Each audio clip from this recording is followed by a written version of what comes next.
ভারতীয় সেনা যদি বাঙালি রেজিমেন্ট থাকতো যদি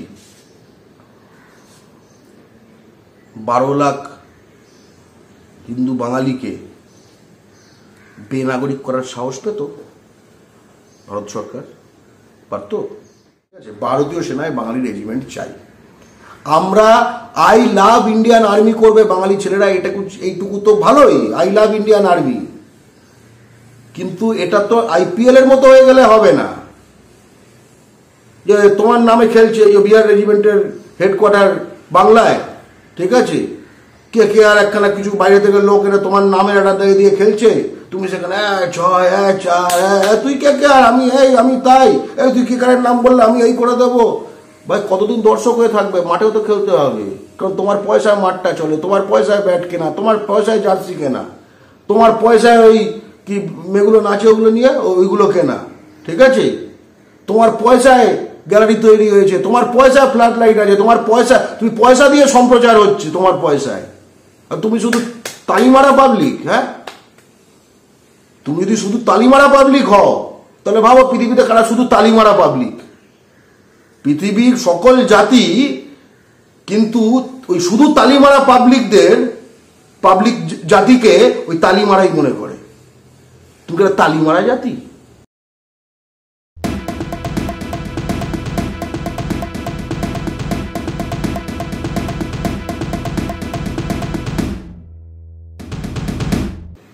ভারতকে রক্ত দিয়ে স্বাধীন করেছে বাঙালির রক্তে স্বাধীন হয়েছে ভারত, ঠিক আছে।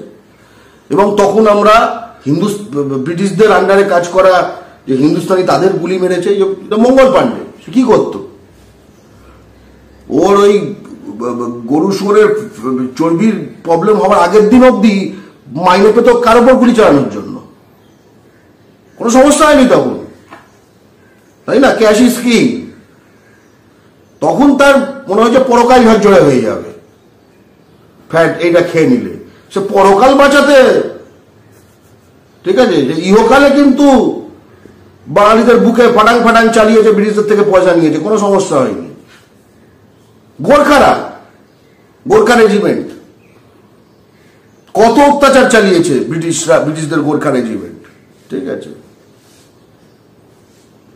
সুভাষচন্দ্র বসুর যে সেনা,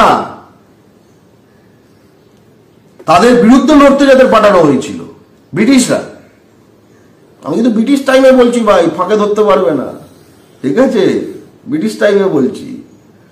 এবার তুমি তো কনফিউজ হয়ে যাবে, বলছে ব্রিটিশদের ভারতীয় সেনার বিরুদ্ধে বলছে, ডোগরা রেজিমেন্ট, এই রেজিমেন্ট, তাই রেজিমেন্ট, এইসবের এগেনস্টে বলছে। আবার বলছে সুভাষচন্দ্র বসু ডোগরা রেজিমেন্ট কেনা যায় না, যা রেজিমেন্ট পাঠিয়েছিল ভগবান জানে, ঠিক আছে, পাঠিয়েছিল সুভাষচন্দ্র বসু। তাহলে আমি তো একটু ধর্মসংকটে পড়লাম, ধর্মসংকট একটু বাড়িয়ে দিই। সুভাষচন্দ্র বসুর জাতির নামে কোনো রেজিমেন্ট নেই। সুভাষচন্দ্র বসুর সেনার বিরুদ্ধে যারা লড়েছিল, ব্রিটিশদের তৈরি রেজিমেন্টগুলো, সেই রেজিমেন্টগুলো এখনো ভারতীয় সেনায়, স্বাধীন ভারতের বাঙালির রক্তে স্বাধীন ভারতীয় সেনায় বর্তমান। আর একটু লাগছে না ধর্মসংকট? কেউ বলতেই পারে আমরা এসব প্রাদেশিকতায় বিশ্বাস করি না, বা রেজিমেন্ট ফেজিমেন্ট আবার ভিতরে অন্য কোনো বাদ দাও, সকলের থাকবে। বিহার রেজিমেন্ট ওকে, কেন বিহার রেজিমেন্টের হেডকোয়ার্টার কোথায়? ছাপড়ায় না, বালিয়ায় না, মধুবনীতে না, বৈশালীতে না, পাটনাতেও না, কলকাতায় বিহার রেজিমেন্টের হেডকোয়ার্টার। ক্লাইভের যে সেনা বাংলার স্বাধীনতার সূর্য অস্তমিত করেছিল পলাশির প্রান্তরে, সেই ক্লাইভের ভাড়াটে সেনাও ইস্ট ইন্ডিয়া কোম্পানিকে পল্টন, সেগুলো হিন্দুস্তানি ছিল, ইউপি বিহারের বক্সার, বালিয়া, ভোজপুর এইসব এলাকার। জানতে কোনো বাঙালি রাজি হয়নি। ভাবিয়া দেখিও, ঠিক আছে। তো বিহার রেজিমেন্ট এটা প্রাদেশিকতা নয়, এটা রাষ্ট্রবাদ, ঠিক আছে। আর বাঙালি রেজিমেন্ট হচ্ছে প্রাদেশিকতা, বিচ্ছিন্নতাবাদ। আসাম রাইফেলস রাষ্ট্রবাদ, আর বাঙালি রেজিমেন্ট হচ্ছে প্রাদেশিকতা, বিচ্ছিন্নতাবাদ। নাগা ব্যাটালিয়ন, নাগা রেজিমেন্ট হচ্ছে রাষ্ট্রবাদ, আর বাঙালি রেজিমেন্ট হলো বিচ্ছিন্নতাবাদ, প্রাদেশিকতা। ভারতের বাইরে থেকে রিক্রুট হচ্ছে, নেপাল থেকে, যে নেপাল ভারতের বিভিন্ন অংশ ইনক্লুডিং দার্জিলিং, কাঠমান্ডুর মেয়র নেপালের মধ্যে করে দেখাচ্ছে।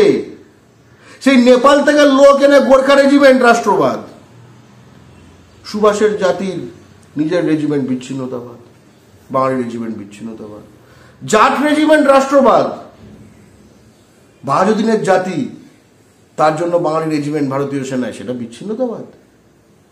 তোমার রাজপুত রেজিমেন্ট রাষ্ট্রবাদ, শিখ রেজিমেন্ট রাষ্ট্রবাদ, পাঞ্জাব রেজিমেন্ট রাষ্ট্রবাদ, ম্যাড্রাস রেজিমেন্ট রাষ্ট্রবাদ, Jammu Kashmir light infantry regiment রাষ্ট্রবাদ, ডোগরা রেজিমেন্ট রাষ্ট্রবাদ, মাহার রেজিমেন্ট রাষ্ট্রবাদ, আর মাতঙ্গিনীর জাতির রেজিমেন্ট ভারতীয় সেনায় প্রাদেশিকতা, বিচ্ছিন্নতাবাদ, বাঘাযতীনের জাতির মানে রেজিমেন্ট ভারতীয় সেনায়, সেটা এই দাবিটা বিচ্ছিন্নতাবাদ। আমরা খুব স্পষ্ট বলছি, ভারতীয় সেনায় বাঙালি রেজিমেন্ট চাই, স্পষ্ট তো বলছি।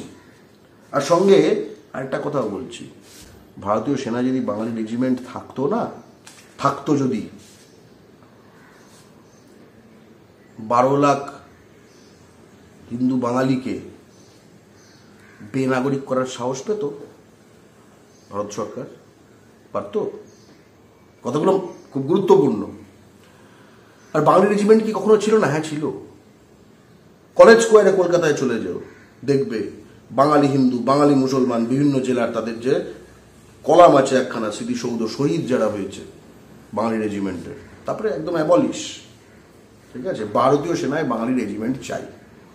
আমরা আই লাভ ইন্ডিয়ান আর্মি করবে বাঙালি ছেলেরা, এইটুকু তো ভালোই, আই লাভ ইন্ডিয়ান আর্মি। কিন্তু এটা তো আইপিএল এর মতো হয়ে গেলে হবে না যে তোমার নামে খেলছে বিহার রেজিমেন্টের হেডকোয়ার্টার বাংলায়, ঠিক আছে, কে আর একখানা কিছু বাইরে থেকে লোক এরা তোমার নামের একটা দিয়ে খেলছে, তুমি সেখানে তুই কে আর আমি তাই, তুই কে কারের নাম বললে আমি এই করে দেবো। ভাই কতদিন দর্শক হয়ে থাকবে? মাঠেও তো খেলতে হবে, কারণ তোমার পয়সায় মাঠটা চলে, তোমার পয়সায় ব্যাট কেনা, তোমার পয়সায় জার্সি কেনা, তোমার পয়সায় ওই কি মেয়েগুলো নাচে ওগুলো নিয়ে ওইগুলো কেনা, ঠিক আছে, তোমার পয়সায় গ্যালারি তৈরি হয়েছে, তোমার পয়সায় ফ্ল্যাট লাইট আছে, তোমার পয়সা, তুমি পয়সা দিয়ে সম্প্রচার হচ্ছে তোমার পয়সায়। আর তুমি শুধু তালিমারা পাবলিক। হ্যাঁ, তুমি যদি শুধু তালিমারা পাবলিক হও, তাহলে ভাবো পৃথিবীতে কারা শুধু তালিমারা পাবলিক।